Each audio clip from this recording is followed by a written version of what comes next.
Please go subscribe to the Rumble channel for Franchise Sports TV under the name FSTV22. Now, I'm using that Rumble channel for any purposes of me getting kicked off YouTube and also for more of my spicier joints. It's free as well. I have the freedom to say whatever I want to say as well. So go subscribe to FSTV22. That is Franchise Sports TV 22 on Rumble. What up, YouTube? Franchise Sports TV back again with the video. So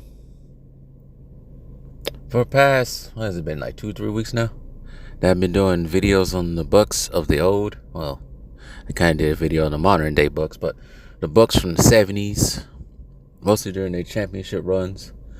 Well, now I'm technically doing the 80s. The 80s is one, I wouldn't say a hard one to tackle, but there's a lot that happened to the Bucks during the 80s. And as I say over and over again, for the younger generation, even younger than me, the Bucks were always in the midst of being a championship contender, but they would never, ever get past Philly or Boston. That was like their crutch right there. But since I'm talking about individual players that played on the Bucks during the 80s, I would like to bring up Jack Sikma. Yeah, for those heads to know, Jack Sikma did play on Seattle, won that championship for Seattle in 1979. I get it. I definitely do. But I'm going to talk about Bucks Jack Sikma. By the time he actually got to the Bucks, trying to think.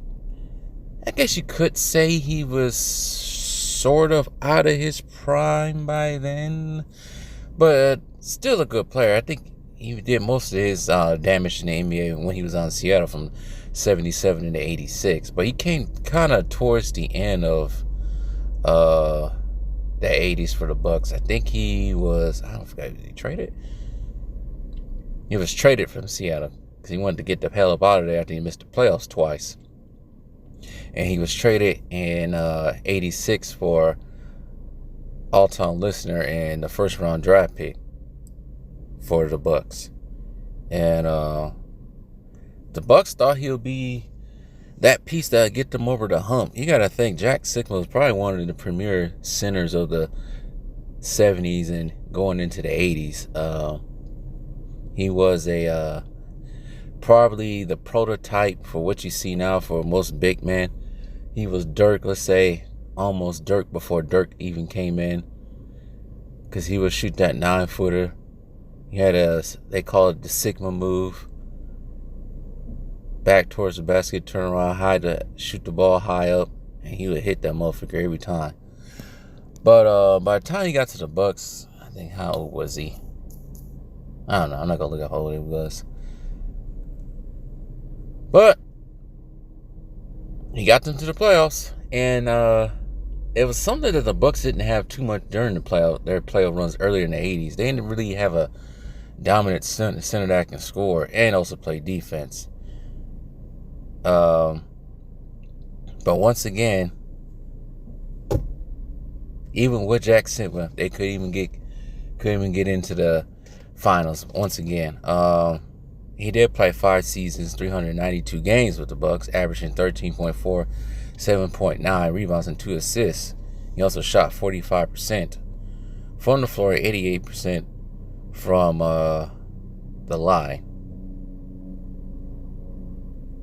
So he wasn't the same player that he was with Seattle, because with Seattle he was something else. But he is one of the most accurate shooting centers in the NBA. Shoot, probably could be even more accurate than not Luka, Jokic. So, let me read some of his numbers when he was on the Bucks. I'll talk about his Seattle career in the video coming up later. But for the first 2 seasons on the Bucks, he played all 82 games and started all 82. He averaged 12 and 10, and then kind of rejuvenated himself the next season. It was 16, but he didn't average. He only averaged 8.6 rebounds as well. I think he also had his highest free throw percentage that year too, in the 87-88 season. But couldn't really copy that performance he did in '88 as the years went on.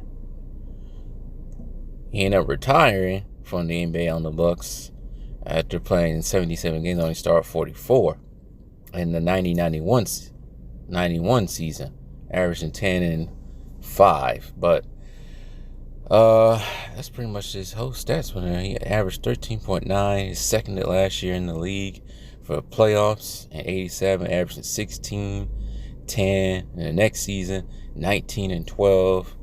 And his numbers kind of decreased as the years went on. So he's one of the rebounding leaders in the NBA and players with the most steals as well. So that was pretty much his career during there.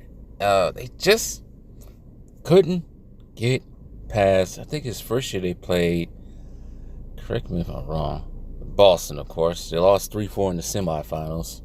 The next season after that, they lost to the Hawks in the first round, but they wasn't the same team as they was. They was 42 and 40. And then the next season after that, this is all under Dale Harris, because I think Don Nelson left the year after he got there, I think. Swept by the Pistons. I think the championship Pistons as well in the semifinals. And then 89-90, lost to the Bulls, Michael Jordan's Bulls. And then 90-91, in his last season playoff, they was 48 and 34, but they were swept by the 76ers in the first round. I think they was a 4th seed. Tell me the Sixers was a 5th seed that year. Were they a 5th seed that year? Yep, they was a 5th seed that year, I think. But that Sixers team was led by Charles Barkley, who averaged 27 and 10. So it's expected. But anyways, Jack Sikma, everybody. These years on the Bucks. It's a quick little history lesson for some of the young ones out there. But I'll probably talk about Jack Sikma's Seattle career very, very soon. But tell me what you guys think.